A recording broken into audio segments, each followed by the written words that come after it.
The elevator sighed to a stop on level 43 of Verdant Arcade, and the corridor lights rose in a slow pulse of sterile green. Kai Murin stepped out, the crate in his hands pressing against his ribs, warm from the walk up from the market. The floor under his boots was translucent, glass laced with glowing moss veins that pulsed with the heartbeat of the tower, simulated nature in a world where nothing natural survived. The air tasted faintly of disinfectant and recycled ozone, filtered 10,000 times before reaching the lungs. Every sound was controlled here. The hum of air conduits, the whisper of hydraulic doors, the measured breathing of a city that prided itself on precision. Kai liked it that way. After 10 years as an orbital rescue pilot, the silence was his therapy. He didn't crave the chaos of distress calls or the screaming static of dying frequencies. He wanted predictability, the hiss of his kettle, the soft chime of his stall terminal counting credits, the quiet rhythm of a man unimportant enough to be forgotten. But as he reached his apartment door and scanned his wrist tag, a soft unease crawled up his spine. The air inside was moving. Not the sterile, timed gusts of the ventilation system. This was uneven, human. He stepped through the doorway, and a faint rattle of glass froze him mid-step. His eyes adjusted to the dim light. A bottle rolled in a slow circle across the counter before settling against the edge with a hollow click. Someone was inside. He didn't speak. He shifted his weight silently, the old training snapping awake in his muscles. A quick scan of the corners, the reflection in the kitchen's steel panel movement. Female, thin, trembling, one hand buried in the cupboard, the other holding the fallen bottle like a weapon she didn't know how to use. Her skin was green, not human green, but translucent like shallow seawater over light sand. Her hair clung to her shoulders in damp yellow strands, her clothes torn, salt-stained. Alisari. His heart gave one quiet jolt.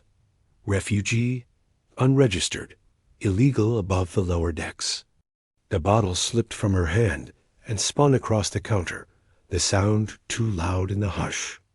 She froze, wide-eyed, chest rising too fast, as if each breath might trigger something fatal. He stayed still, palms open, voice steady. "Don't move." She flinched at the words, like they were a command she'd heard too many times. Her gaze flicked to the door behind him, calculating escape, then back to him, and suddenly she pulled the shawl from her shoulders and let it fall. "I took it off," she gasped, her voice breaking. "Please, just cut and move." For a heartbeat, the world went silent. He didn't understand, and he did. Cut and move wasn't defiance.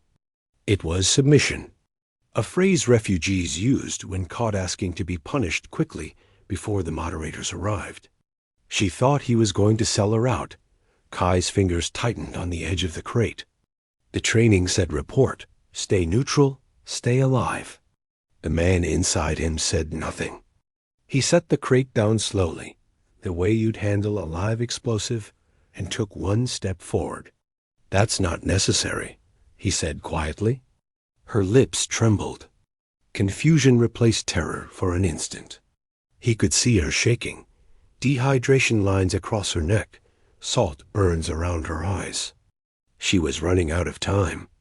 He slipped off his work coat and extended it toward her. "Here," he said, "cover yourself." She didn't move.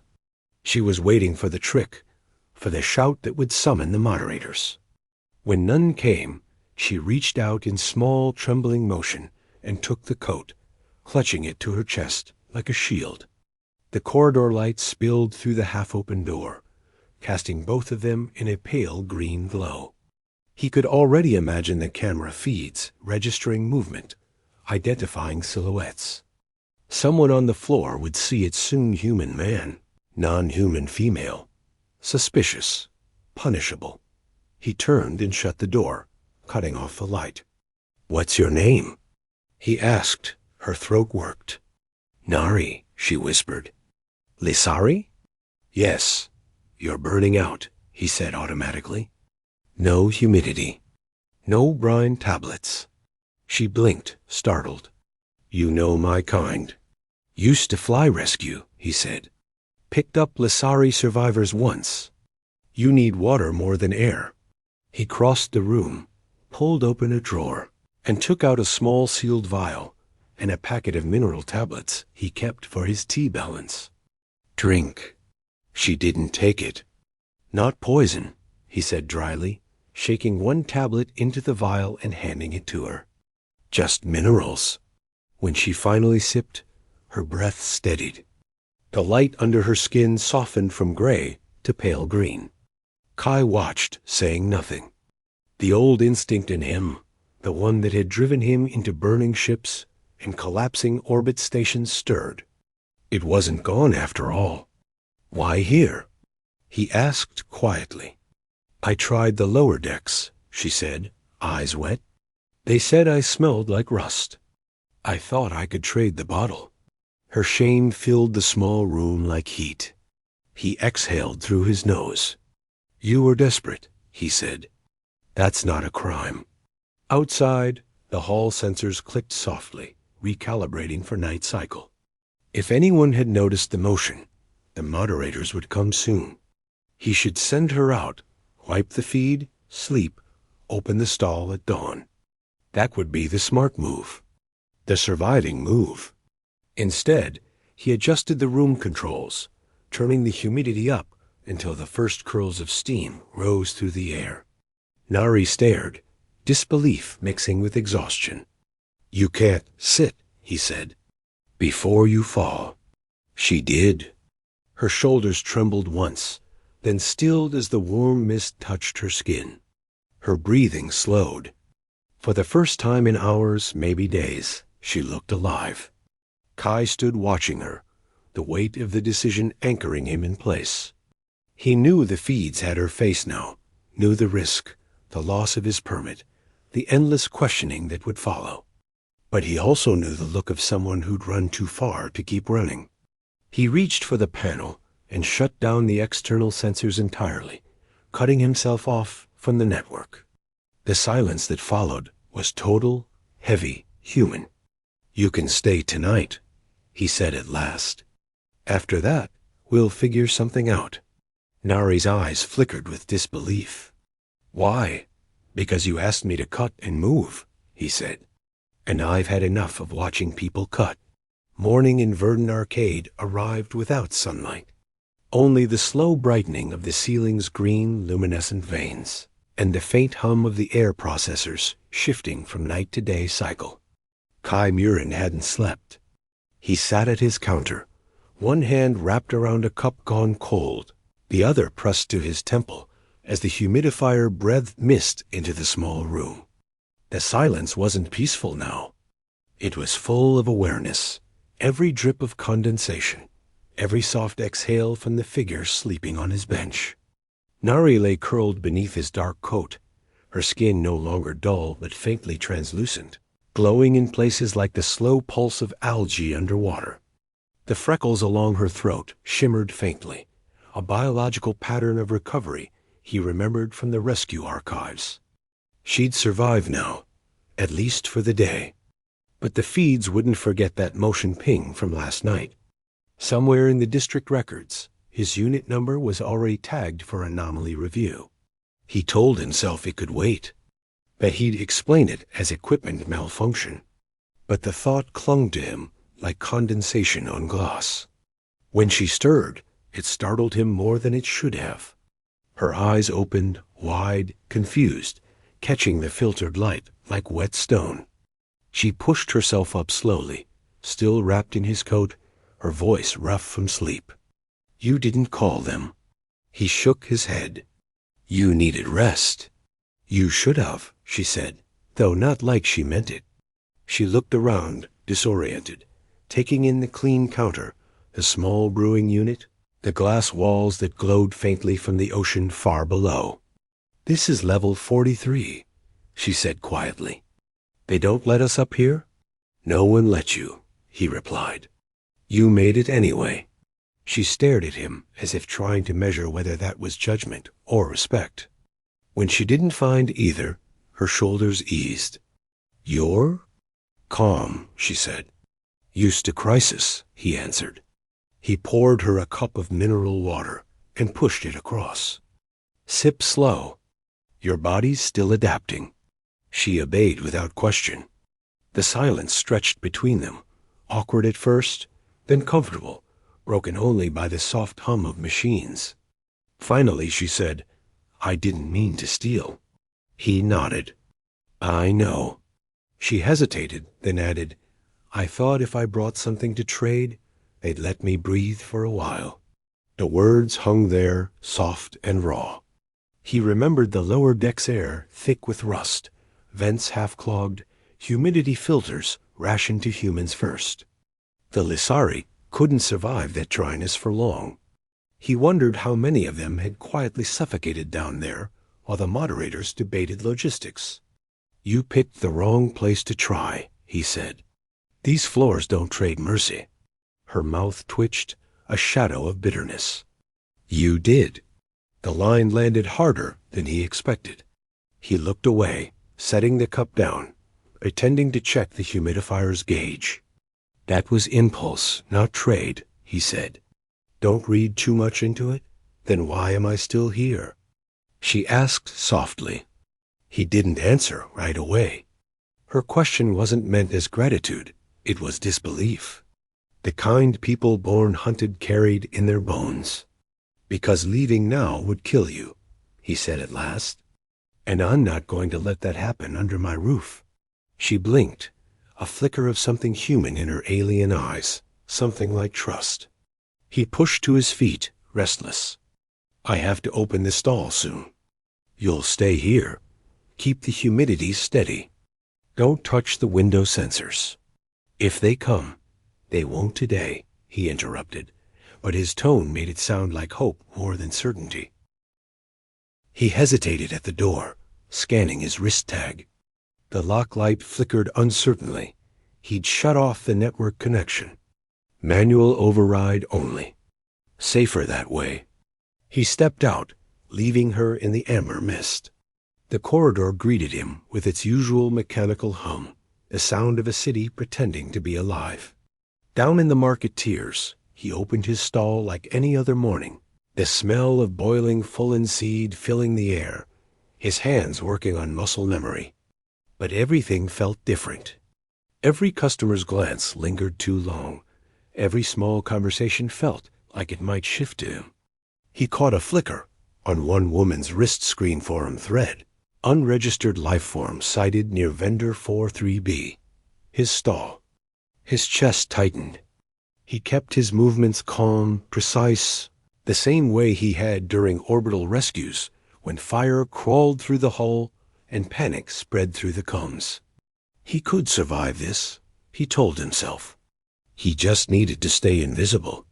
By the time he returned home, the city had dimmed to evening hue, the green lights replaced with warmer amber tones. When the door slid open, steam washed over him like breath. Nari stood by the counter, hair damp, still wearing his coat.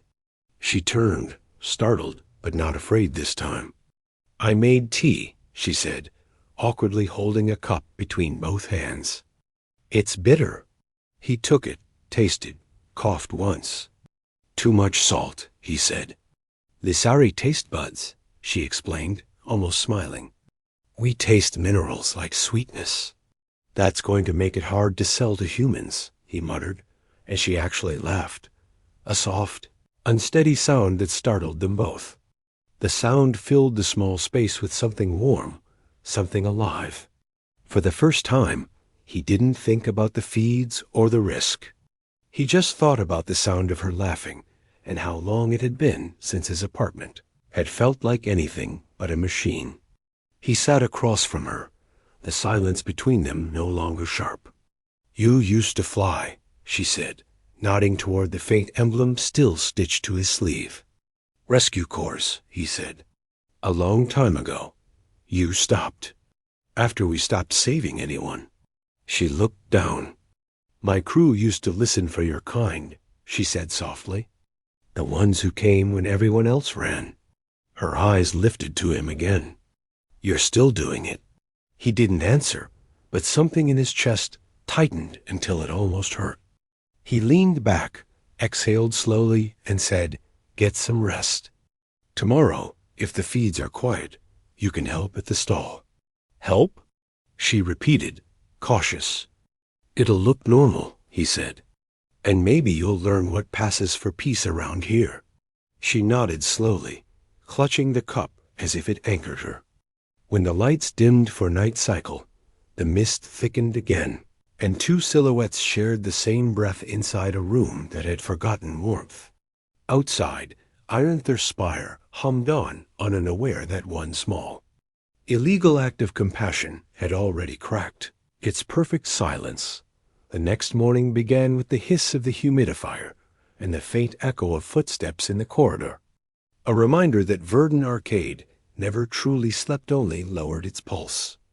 Kay Murin rose before the lights reached full brightness, running a hand through his hair as the mist rolled over the glass floor.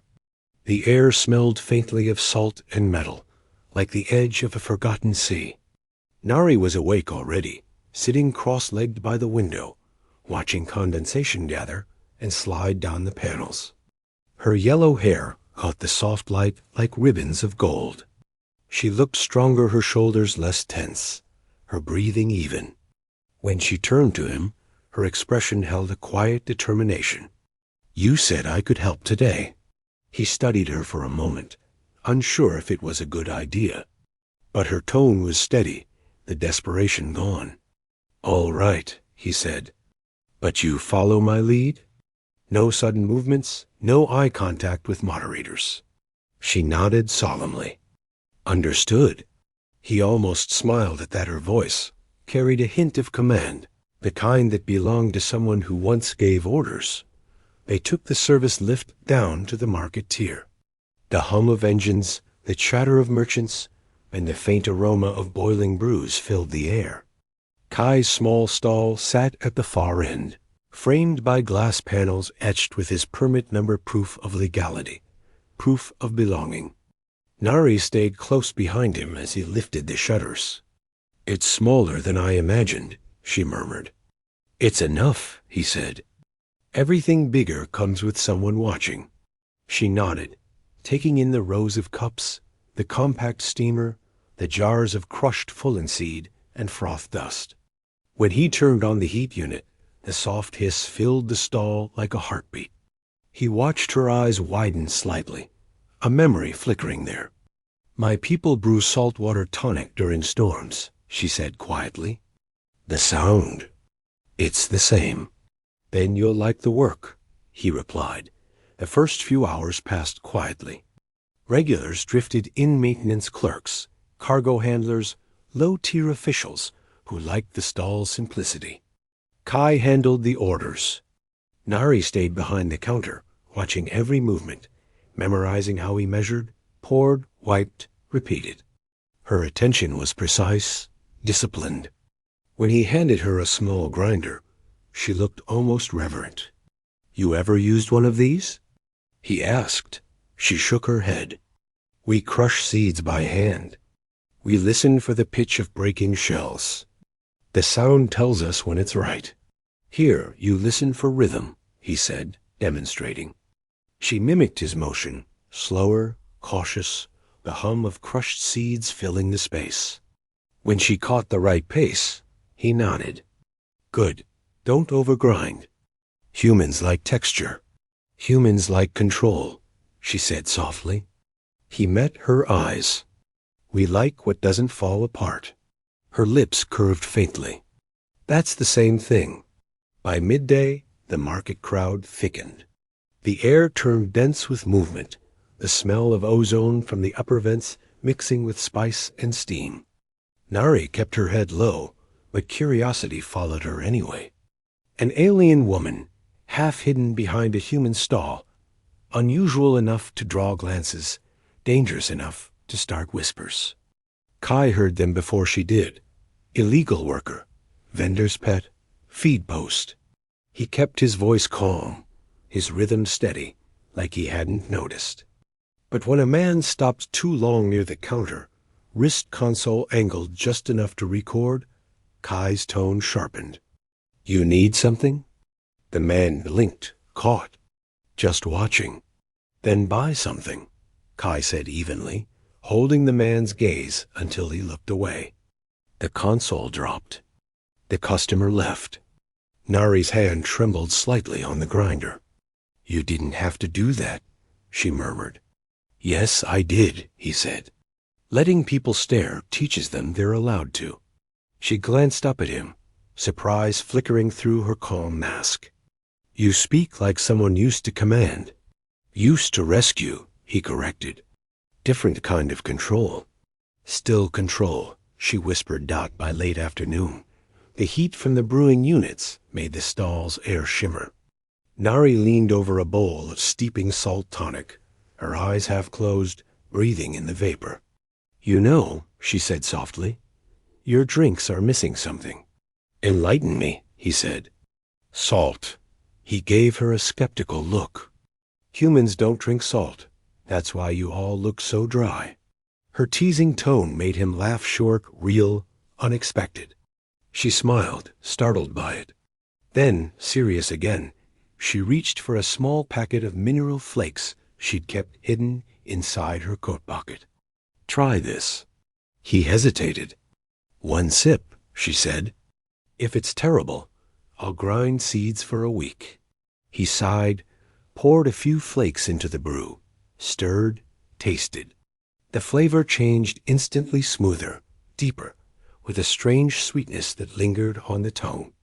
"Huh," he said. "Not bad." "Told you," she said, triumphant. "We call it brine song where I'm from." "Brine song latte," he repeated, testing the words. "That'll confuse every customer I have." "Then they'll remember it," she said. He stared at her for a moment, realizing she was right. He typed the name into the stall's hollow menu. When the next customer arrived, he pointed to the new listing. "Try this. Experimental blend."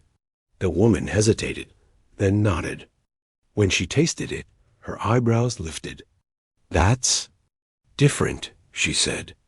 "In a good way." Within the hour, half the customers were asking for the brine song latte. The flavor spread by word of mouth faster than rumor.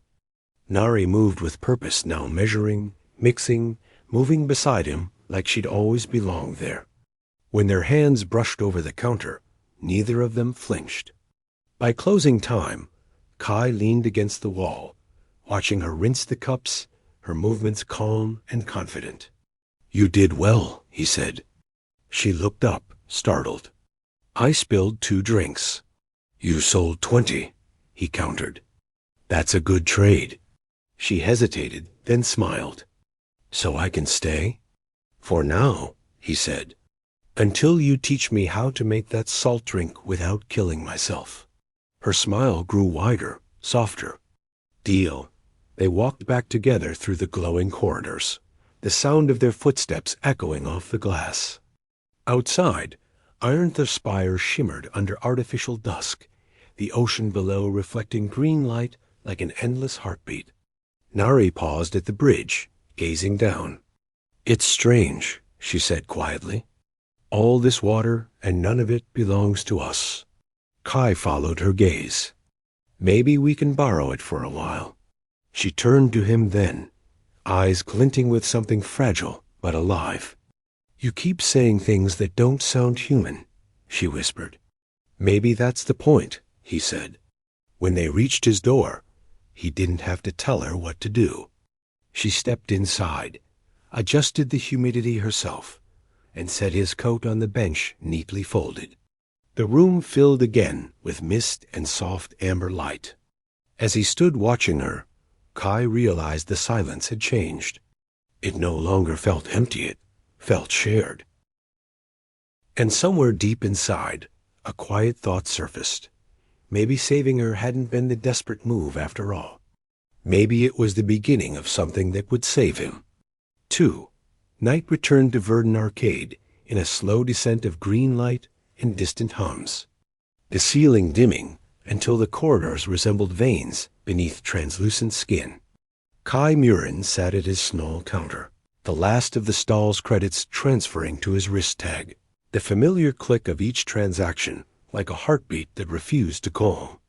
Across from him, Nari wiped the condensation from a glass panel, humming under her breath.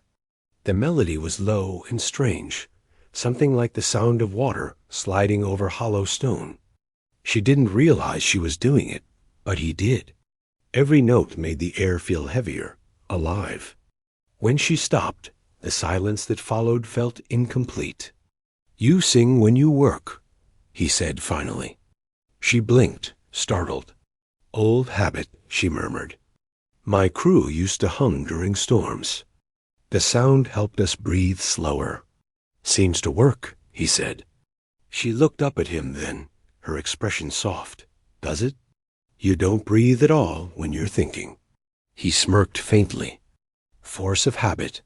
But before either could speak again, the wall console blinked red, a notification tone, too sharp to ignore. Both of them froze. Kai crossed the room, fingers steady even as the pulse behind his eyes quickened. He tapped the display, and the message unfolded in crisp digital text. "Tenant scan notice random occupancy. Audit. Unit 43A. Est. 1900 hours." The words sat like a blade. Nari's voice trembled. "That's now." He looked at the clock. 1900 hours exactly. There early. He moved instantly, pulling open a hidden compartment under the counter, his old pilot's duffel inside. Wires, signal dampeners, thermal shrouds, obsolete rescue tech he'd never fully thrown away. "What is that?" she asked, already sensing the answer. "Tools," he said shortly. "To make us disappear for 30 seconds. The hum outside grew louder, the telltale vibration of the district's audit drones moving through the tower. Nari's hands shook. "They'll detect me. I don't have a permit. You'll lose everything." "Not if you stay still," he said, kneeling by the wall vent. He clipped a dampener node near the humidifier's base, another above the vent itself. "This emits a constant heat signature, the same as one human body. You'll crouch behind it. Don't breathe too deep. Don't move until I say." She stared at him, her voice breaking. "You've done this before." "A long time ago," he said, tightening a wire. "Back when hiding someone meant keeping them alive until evac arrived." The floor beneath them vibrated soft, mechanical, methodical. The scan was starting on the lower decks. Nari took a step forward. "Kai." He looked up, met her eyes, and for the first time, the calm in his voice cracked just slightly. "It'll work. Trust me." She moved behind the humidifier, crouching low. Mist clung to her skin, refracting faint green light until she looked like she was dissolving into the air. Kai straightened, exhaled once, and checked the console again. A voice crackled through the building cone. "Level 43 Unit 43A. Tenant Murin. Confirm occupancy." Kai pressed the response key. "Confirmed. Solo occupant. Proceeding with thermal sweep." The words were clinical, harmless to anyone who'd never seen what came next. The lights flickered. Red scanning lines moved across the ceiling, the walls, even the floor beneath his feet. Kai kept perfectly still, hands clasped loosely in front of him, every nerve wired for silence. The hum deepened, vibration threading through the glass panels. Behind the humidifier, Nari bit down on her lip to keep from gasping. The steam wrapped around her like breath, the air thick and hot, heavy with static. She counted her heartbeats, 3, 6, 12. The scanner's red light passed within inches of her, the heat so close she felt her skin prickle. For a moment she thought she'd been seen, that the hum would spike and the voice would return with judgment. Then suddenly the sound softened. The scan passed on. The hum faded. Silence. The console flickered. Unit 4-3A, no discrepancies detected. Next audit in 3 months. Kai let out a breath, so controlled it was almost soundless. Understood, he said evenly. Thank you. When the channel clicked off, he didn't move right away. He counted to 10 before speaking. It's over.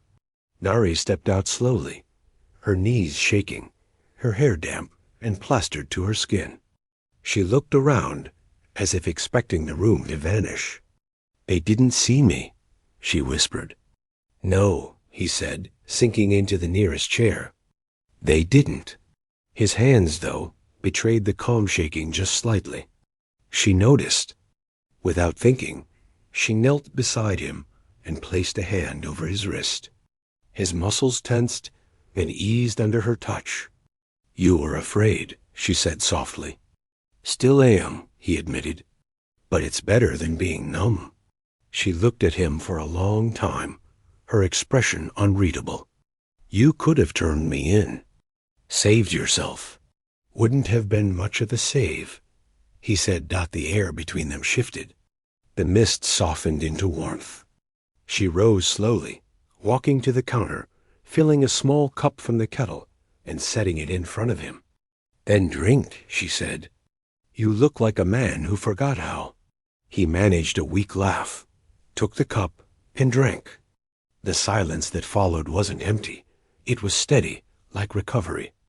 Outside, the audit drones moved on to the next level, their hum fading into the endless rhythm of the city.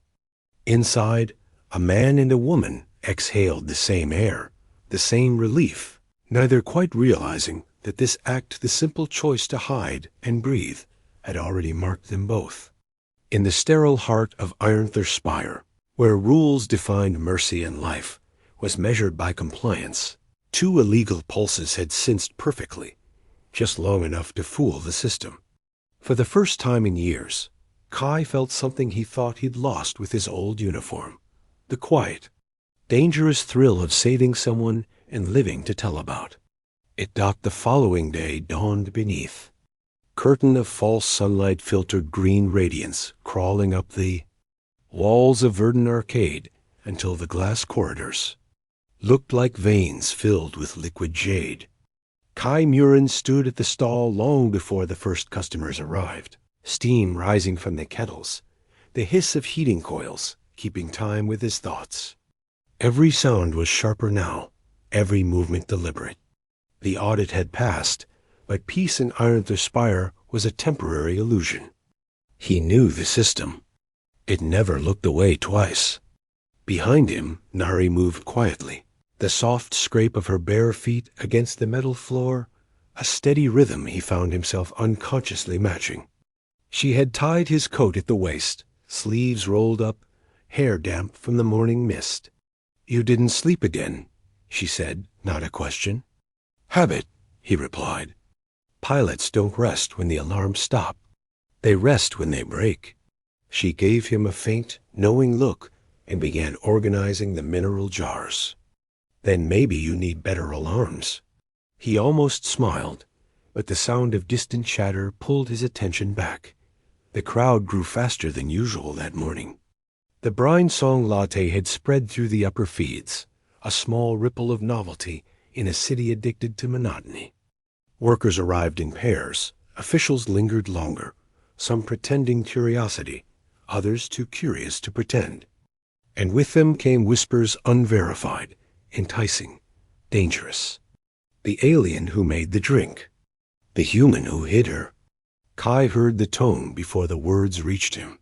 He'd learned to read a room by silence. This one had too much of it. When the man appeared at the counter, Kai knew trouble had found shape. He was a data courier, slick smile, eyes too bright. Didn't expect to find the story brewing itself, he said, flashing his wrist console. Mind if I ask a few questions? Kai didn't look up from his work. If you're here for tea, pick one. I'm here for truth, the courier said smoothly. Word is you've got yourself an unregistered assistant. Brave of you, considering last night's audit. Nari stiffened, her hand tightening around the steamer handle. Kai didn't glance her way. His voice stayed even. You spend a lot of time believing rumors? Only the ones that make people nervous, the courier said. A few customers pretended not to listen. The stall had gone too quiet. Kai placed the cup he was holding down carefully. If you want a drink, order. If you want gossip, you're in the wrong line. Come on, man, the courier pushed. People like to know who they're buying from. Maybe you're sleeping with her. Maybe she's paying you with salt. Feeds love a scandal. The words landed like small detonations. Nari's face went pale, eyes flashing with something between rage and shame. Kai stepped out from behind the counter. He didn't raise his voice or his hands. He simply closed the space between them until the courier had to tilt his head back to meet his eyes. The crowd stilled, the hum of the market swallowed by tension. Say that again, Kai said quietly. The courier's smirk faltered. Louder, Kai interrupted, tone steady but sharp as wire. Say it so everyone can hear. The man swallowed, words dying in his throat. Kai's stillness was worse than threat. It was conviction sharpened to a point. The courier backed up a step, then another. Forget it, he muttered, retreating into the crowd. The air exhaled collectively as conversation resumed. Kai turned back to the counter without a word. Nari hadn't moved. Her knuckles were white on the steamer's handle. He placed a hand gently over hers. It's done, he said. He's gone. Her voice trembled. It's never done. He'll post it. He'll tell them. Then we'll tell them first, he said.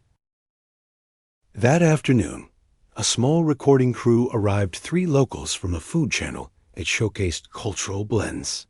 Kai recognized the logo. Harmless enough if handled right. Nari tensed the moment she saw the cameras, but he caught her gaze, steady, calm. You're the one who made the drink, the host said brightly. We'd love to feature it. She made it, Kai said without hesitation. The host blinked. You mean? Her recipe, he said. Her balance. I just heat water. The cameras caught Nari's face as she froze, then slowly straightened. The light caught the faint shimmer in her skin. The soft freckles along her throat brightened. She nodded once, voice low but clear. It's called brine song. It's how my people taste the ocean. The host smiled uncertainly, but recorded anyway. When they left, Kai caught the faintest tremor in her hands.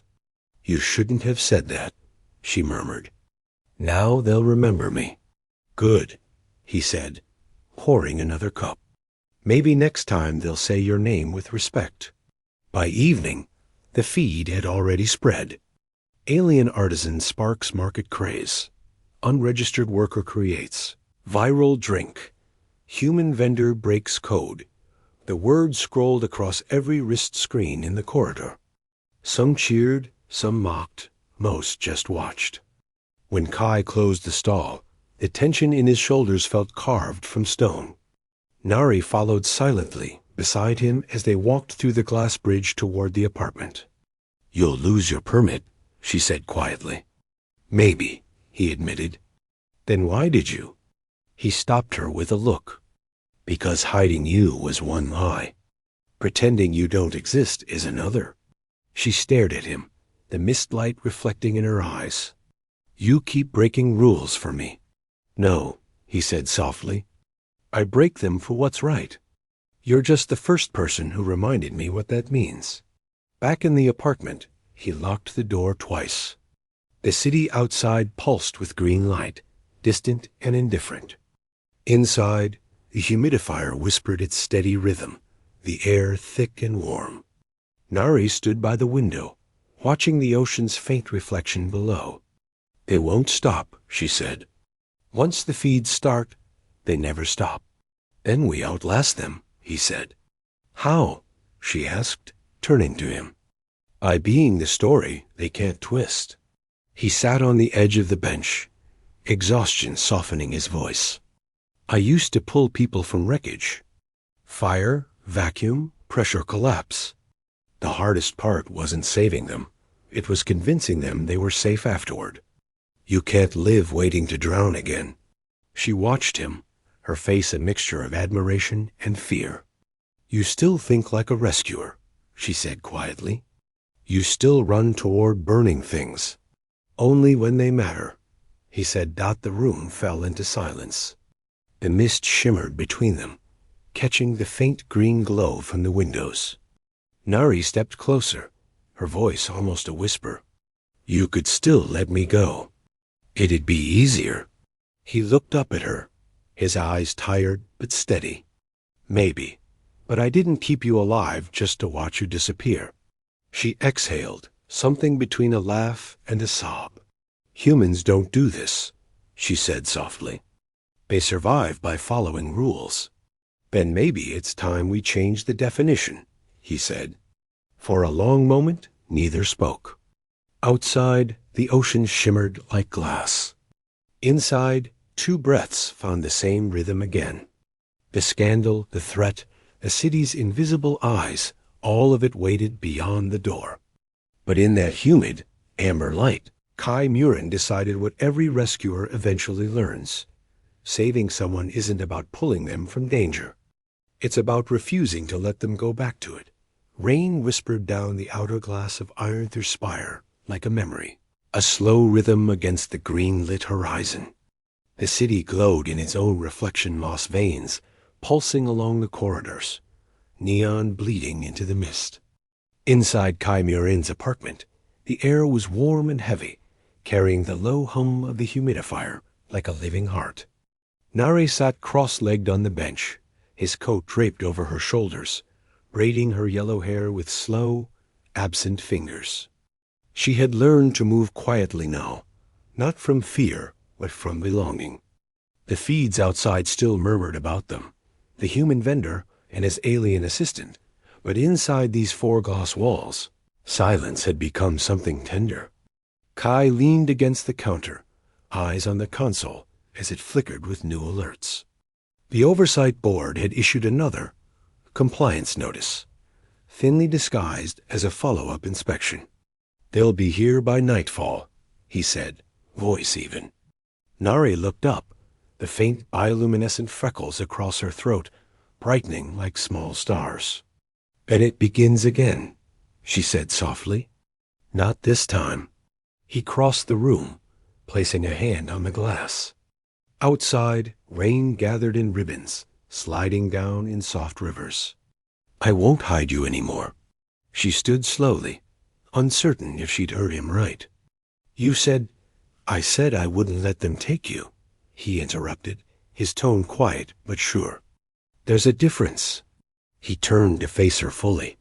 You shouldn't live like a secret. The words settled between them, heavier than the air itself. For a long time she said nothing, her throat working around the weight of everything she wanted to say. They'll revoke your license, she whispered. You'll lose your home, your stall, everything. I already lost everything that mattered once, he said. This time, I get to decide what's worth keeping. The rain intensified, tapping harder against the glass, a rhythm like a countdown. Nari stepped closer, her bare feet leaving faint wet prints on the floor. Why? She asked. Why risk all this for me?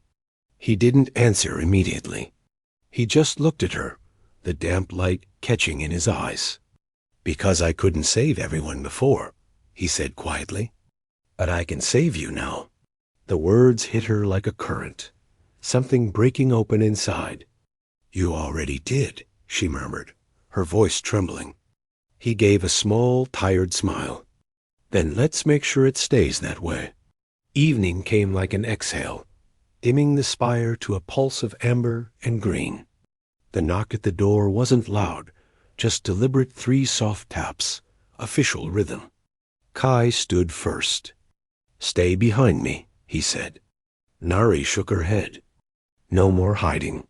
When he looked at her, she met his gaze with something fierce, fragile, and absolute. If they take you, they take me too. He wanted to argue, but her tone left no room. He keyed the door open. 2 moderators stood outside, suits gleaming in the corridor's wet light. One of them, a young woman with the expression of someone following orders she didn't believe in, held up a scanner pad. "Vendor Murin," she began formally. "Routine follow-up. Reports indicate unauthorized occupancy." Kai nodded once, calm. "Come in." The moderators exchanged a glance, unused to compliance. As they stepped inside, the humidity wrapped around them like a living thing, fogging the glass. "High moisture levels," one muttered, adjusting the scanner. The device blinked red, then amber. "Thermal irregularities." Nari stepped forward. "That's me," she said. The young moderator startled, eyes widening. "You're not registered." "No," Nari replied, voice steady. "I'm his partner." The word hung in the air like an alarm. The older moderator raised his scanner, tone sharpening. "You understand that's a violation of Federation Code 9.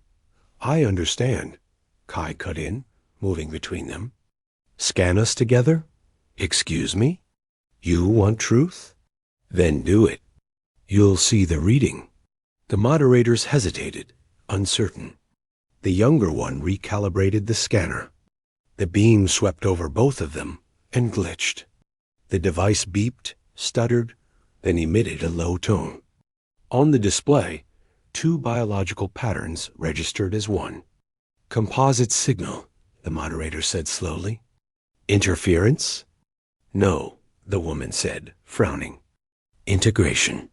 The air thickened. Nari's freckles glowed brighter, responding to the humidifier's pulse. Her body heat sinking unconsciously with Kai's. The rescue implants in his chest, buried tech from his pilot days, had activated automatically, recalibrating to protect what his system identified as a life under his care. His heartbeat, his breath, his rescue signature, it had merged with hers. The scanner didn't recognize the difference. To the system, they weren't 2 illegal beings. They were one living unit. For a long electric moment, no one spoke. Then Kai said quietly, "Now you understand." The younger moderator stared at the readings, her jaw tense. The older man's voice came out tight. "We'll file this as an equipment anomaly." He shut off the scanner. "You'll receive a compliance notice. Nothing further." Kai inclined his head. "Appreciate the efficiency."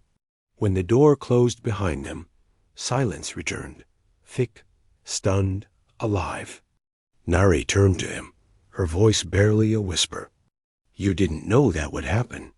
"No," he admitted. "I just hoped the past might still be good for something." She laughed softly, disbelief and relief tangled together. "You broke their system." "Maybe," he said. "Or maybe we showed it what life looks like when it isn't afraid." Outside, the rain softened into mist. Inside, the lights dimmed until the room glowed gold. Nari reached out, her hand trembling as it touched his chest where the scanner had burned faint heat against his skin. "Your heart," she whispered. "It's cinched with mine." "Rescue code," he murmured. "Old tech. It binds to whoever needs saving." "And if they don't need saving anymore?" she asked. He smiled, quiet and human. "Then it just keeps beating." She stood there, so close he could see every faint shimmer beneath her skin. The air between them felt heavy with breath, with choice. "You could have let me die that night," she said. "You could have stayed safe." "Safety isn't living," he said softly. "You taught me that." The mist curled around them, the humidifier's hum merging with the faint rhythm of 2 matching pulses. Later, as the city lights flickered across the ocean below, they sat by the window. Steam rose from 2 cups on the counter, the last of the brine song latte.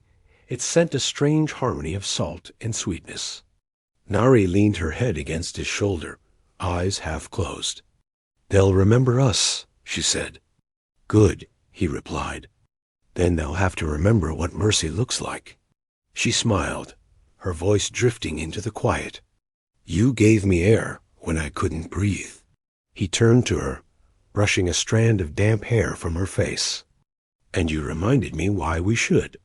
Outside, Verdun Arcade shimmered under the false dawn. But inside, two silhouettes sat still in the mist. One human, one Lisari, breathing the same air, defying the same rules and proving that in a city built on silence, compassion was the loudest sound of all.